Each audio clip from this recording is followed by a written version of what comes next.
मगरबी बंगाल में हालांकि असेंबली इंतखाबात मई 2021 में होने हैं, लेकिन सियासी जमातों ने अभी से तैयारियां शुरू कर दी हैं। कांग्रेस भी अपना दमखम दिखाने के लिए और असदुद्दीन ओवैसी को रोकने के लिए अब माइनॉरिटी कांग्रेस को जिम्मेदारी सौंपी है। ऑल इंडिया कांग्रेस कमेटी अकलीती शोबे के चेयरमैन इस सिलसिले में मगरबी बंगाल कलकत्ता पहुंचे। जैसे ही वो एयरपोर्ट पर उतरे, उनका कलकत्ता एयरपोर्ट पर पुरजोर इस्तकबाल किया गया।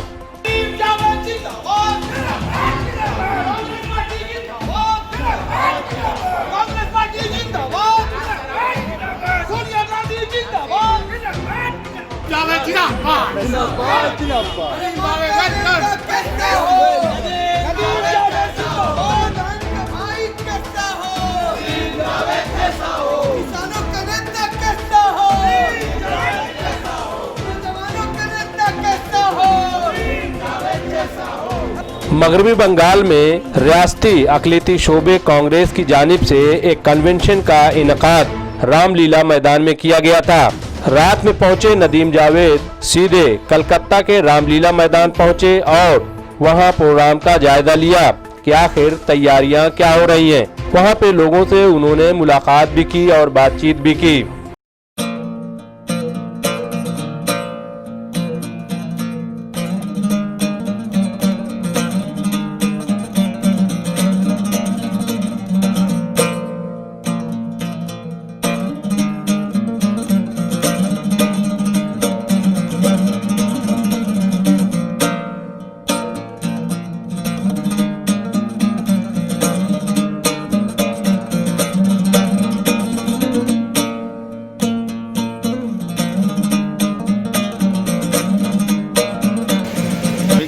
खाने का भी इंतज़ाम किया है कि जो वेज है वेज खाएंगे, जो नॉन वेज है वो नॉन वेज खाएंगे। क्योंकि बहुत दूर दूर से लोग आ रहे हैं, कार्यकर्ता पूरे स्टेट में चले जा रहे हैं। दूसरी बात ये बहुत अहम है कि कोशिश ये है हमारे स्टेट यूनिट की कि जो भी आए उसको पानी का, उसको खाने का, उसके रहने का, उसके ट्रांसपोर्टेशन का इंतज़ाम हो।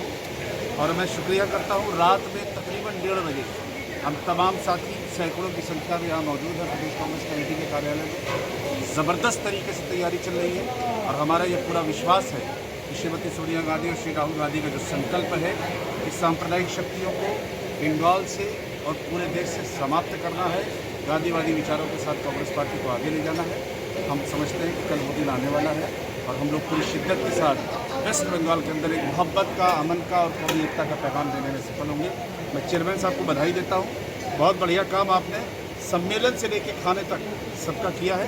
मैं आपको और आपकी पूरी टीम को बहुत बहुत शुभकामनाएं बधाई। दूसरे दिन रामलीला मैदान में कन्वेंशन का एहतमाम किया गया, जिसमें नदीम जावेद का पुरजोर इस्तकबाल किया गया। उनके साथ लोकसभा में कांग्रेस के अपोजिशन लीडर अधीर रंजन चौधरी के अलावा कई अहम लीडरान मौजूद थे। इस मौके पर नदीम जावेद ने कन्वेंशन से खिताब भी किया।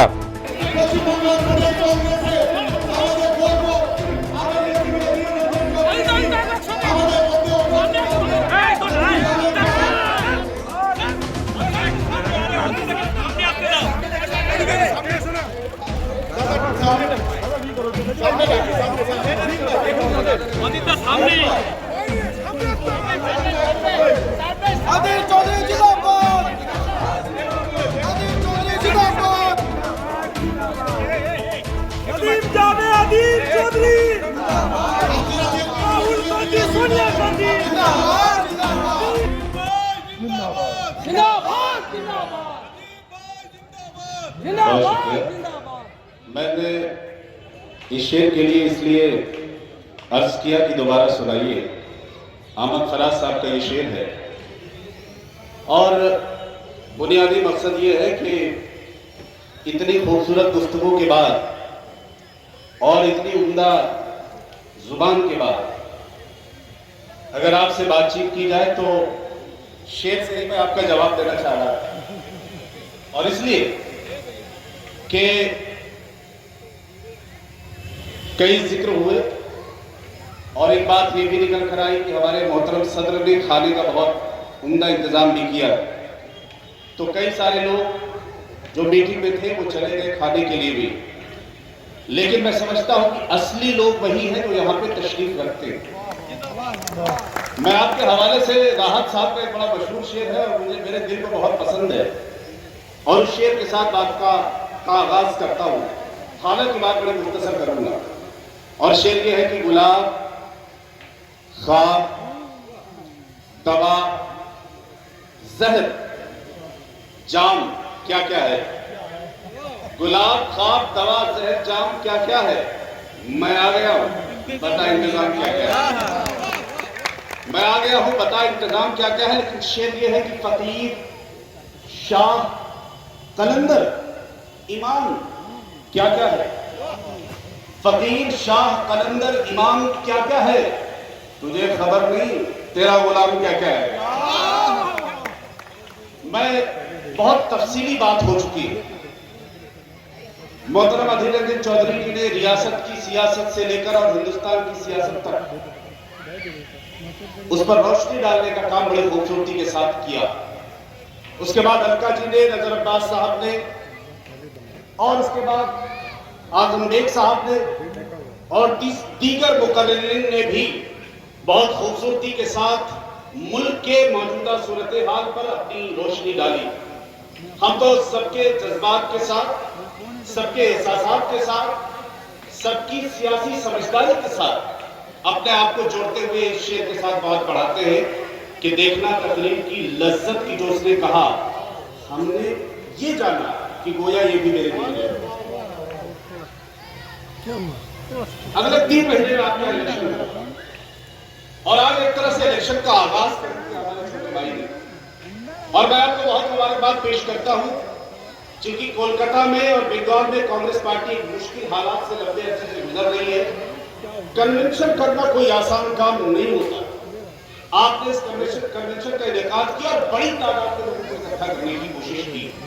मैं उस बात के लिए आपको और आपके तमाम साथियों और साथ ही साथ जिला कांग्रेस कमेटी के सदर को और पूरी प्रदेश कांग्रेस कमेटी को भी मुबारकबाद पेश करता हूं।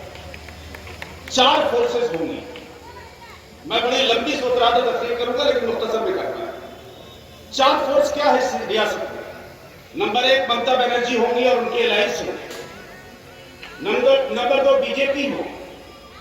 नंबर 3 कांग्रेस हो, और नंबर 4 ओवैसी साहब ने भी ऐलान कर दिया है वो यहाँ पे आने वाले हैं।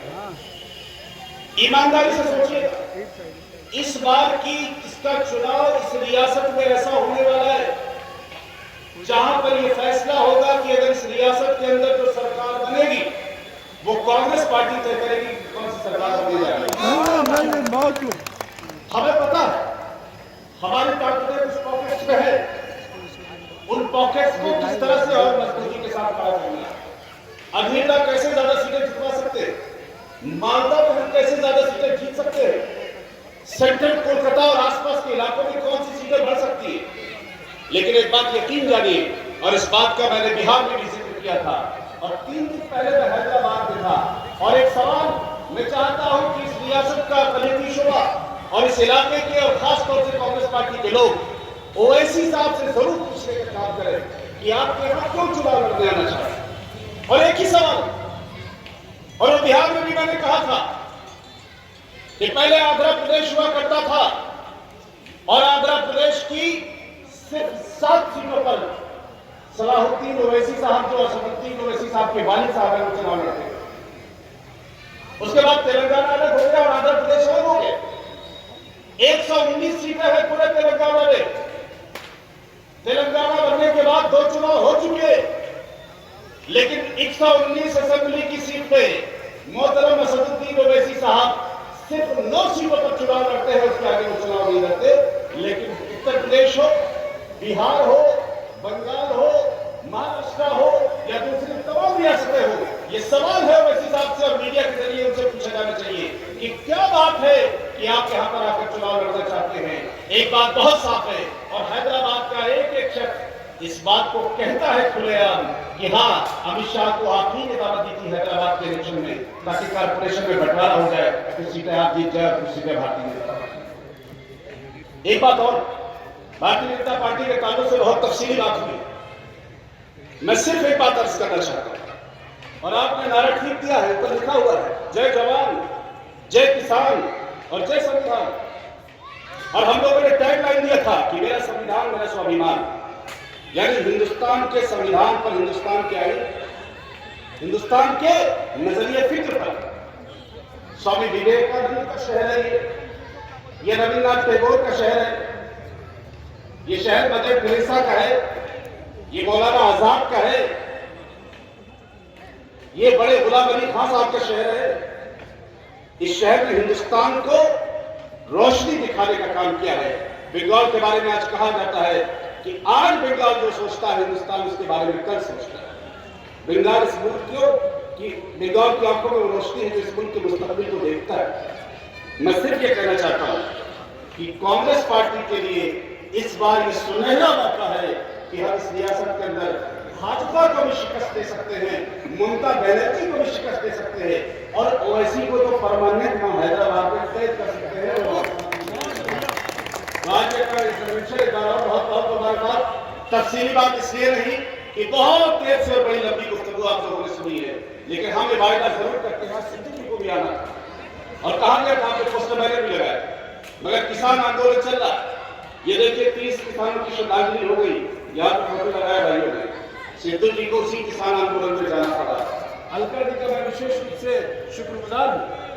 दिल्ली विश्वविद्यालय के अध्यक्ष रही, हमारी नेता रही, जब एलएसवाई की छात्र परिषद में डिस्ट्रिक्ट में काम करता था तो हमारी अध्यक्ष थी। आजम भाई जब यूनिवर्सिटी में तकलीफ करते तो हम लोग नीचे बैठ के देखते थे। मैं शुक्रगुजार हूँ कि एक फूल पर आई और आप सबका शुक्रगुजार हूँ कि आप लोग इतनी देर तक बैठे रहे। सच्चे यही लोग हैं और सच्चे सिपाही यही हैं।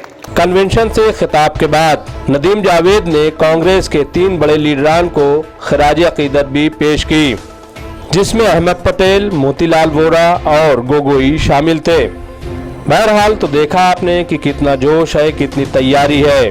दरअसल ये सारी तैयारी इस बात की है कि किसी तरीके से बीजेपी को रोका जाए और वहां सेकुलर हुकूमत कायम हो। डॉक्टर नाथर खातून रिपोर्ट, MMC न्यूज़ इंडिया, नई दिल्ली।